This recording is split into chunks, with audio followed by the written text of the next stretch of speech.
A opressão do sistema, as inquietações internas, a violência e o cotidiano da periferia de São Paulo são temas que motivaram 45 estudantes de 10 a 17 anos de escolas públicas do estado de São Paulo a participar do 4º Slam Interescolar. O evento é promovido pelo Slam da Guilhermina e realizado no Sesc 24 de Maio, no centro da capital paulista. A reportagem é de Jomiak. 1, 2, 3, É que os racistas e machistas não passarão. Quando eu tinha 9 anos, eu escrevi minha primeira poesia. E daí por diante, eu nunca mais parei. O slam é uma coisa bem recente na minha vida, né? Eu conheci o slam por meio da escola.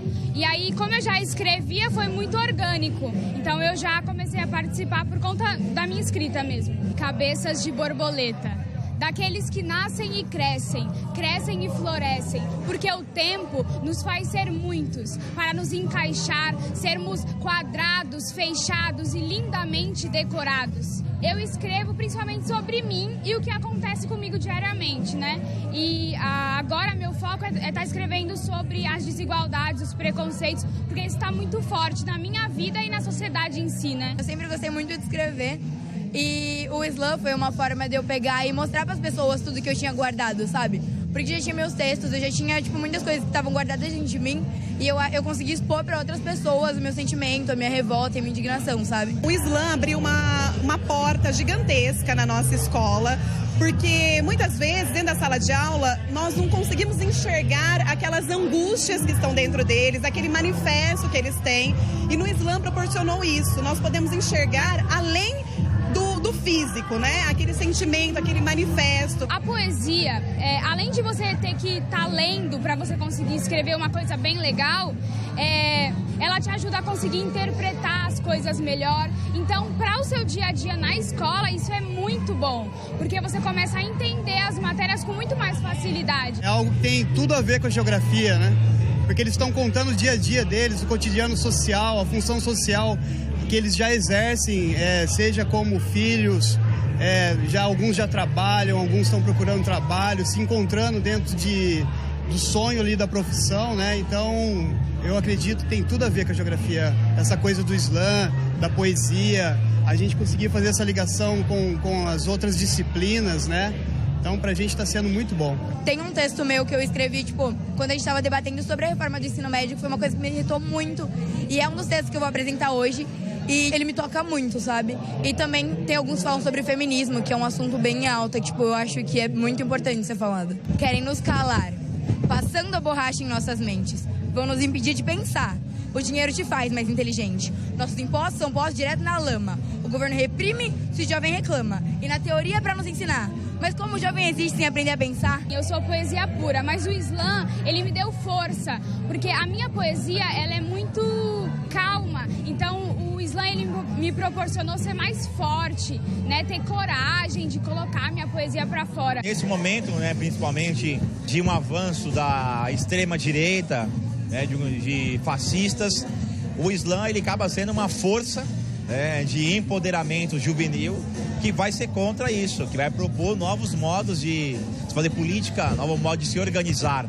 Então é uma resistência porque estamos na contramão da cultura oficial. Pode crer que vamos, lembrar do que é preciso, lembrar do que está faltando. É o acesso da criança, que a educação não está acessando. E é estrago, é estranho, e a criança não acessa o mercado, é desigual, é sem tamanho e eu tô achando que é parte de um plano. Oi, gente. Agora que vocês já viram como é que acontece um slam, que é possível fazer um slam como uma denúncia, né, de coisas que acontecem na nossa sociedade. Agora é o momento de nós fazermos o nosso slam, só que de uma maneira diferente, para que a gente possa fazer com que todos participem, não só os que estão na escola, como os que estão em casa também. Então, é um Poetry Slam, né? Então, nós temos esse slam de poesia, e teremos 2 etapas para esse slam, tá bom? A etapa 1 é a produção, né? São 2 produções. A produção 1, que é a escrita do poema que vocês vão fazer. O tema do poema é racismo, como nós já estamos trabalhando sobre alguns poemas que trazem essa temática, né, como Rondô da Vida Noturna, como Vozes Mulheres, a gente trazendo essa questão da voz negra, a representatividade. Então, vocês vão abordar nesse sentido, certo? E a produção 2 é a gravação de um vídeo declamando esse poema de produção de vocês, certo? Então, eu vou passar para vocês todas as etapas a partir de agora. Vamos começar com as etapas da produção 1, que vai ser a escrita do poema. Como é que vocês vão fazer essa escrita? Primeiro, vocês já sabem que um poema é escrito em versos organizados em estrofes, né? Nós já estudamos isso, vocês já sabem como é. Então, vocês vão decidir quantas estrofes e quantos versos vai ter o poema de vocês. Já tem uma base. Meu poema vai ter 3 estrofes com 4 versos cada um. Então, vocês vão pensando nisso. No passo 2, vocês vão pesquisar alguns poemas que tratam sobre o mesmo tema que você vai escrever o seu, que é racismo, para que lhe sirva de inspiração. Lembre, é para servir de inspiração, para vocês verem como as pessoas falam sobre o tema. Nós já vimos 2 poemas sobre esse tema, mas vocês vão ver outros. Não é para copiar nada da internet, certo? Porque plágio, como vocês sabem, é um crime. A gente não pode copiar da internet, certo? Vocês vão criar o poema de vocês, de acordo com o que vocês acham, o que vocês pensam.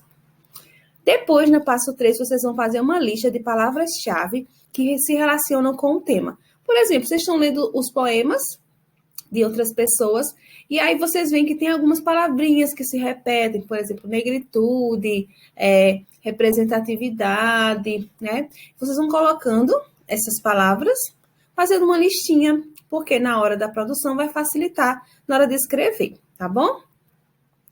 No quarto passo, vocês vão decidir se o texto vai ter rimas ou não. O texto peão, como a gente leu, tem rimas, e Vozes Mulheres não tem rima. Então, vocês vão escolher qual é o tipo de poema que vocês vão fazer.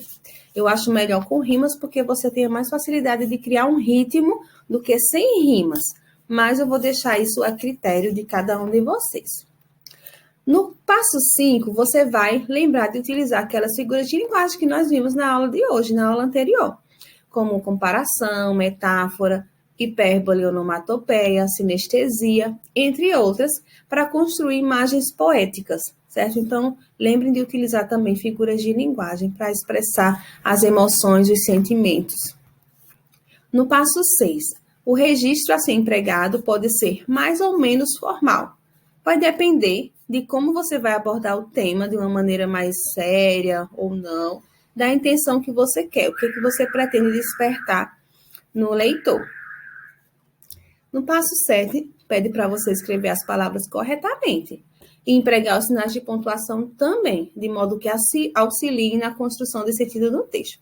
Na dúvida, consulte um dicionário, mas não escrevam palavras incorretamente, tá bom? No passo 8, não esqueça de considerar o público-alvo desta produção, que são familiares da turma e a comunidade escolar.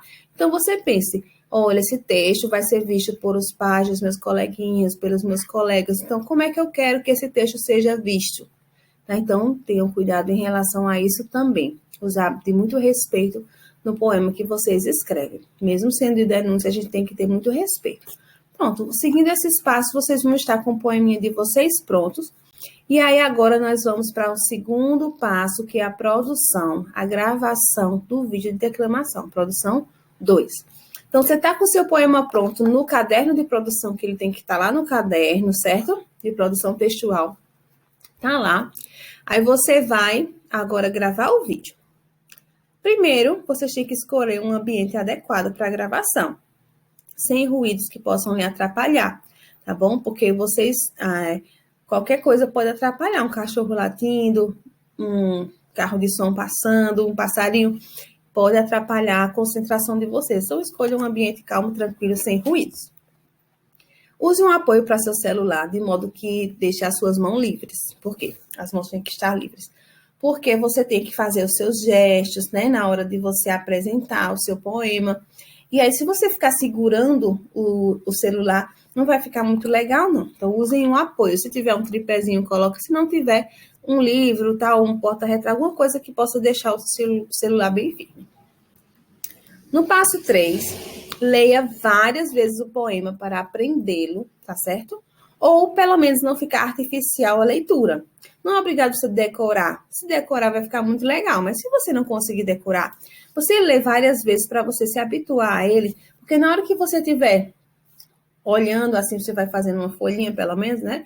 Você vai ficar assim e tal, olhando, você não vai ficar tão preso na leitura e vai ficar uma coisa artificial, mecânica. Porque você tem que demonstrar emoção, certo? No passo 4, depois de você treinar bem muito, você vai gravar. Grave seu poema recitando com muita emoção. Você deve aparecer, não é só sua voz não, tá bom? Você deve aparecer. Então, você vai colocar uma roupinha adequada e vai gravar com muita emoção, com gestos, com expressões faciais, falando as palavras de uma maneira muito clara para que todos possam entender.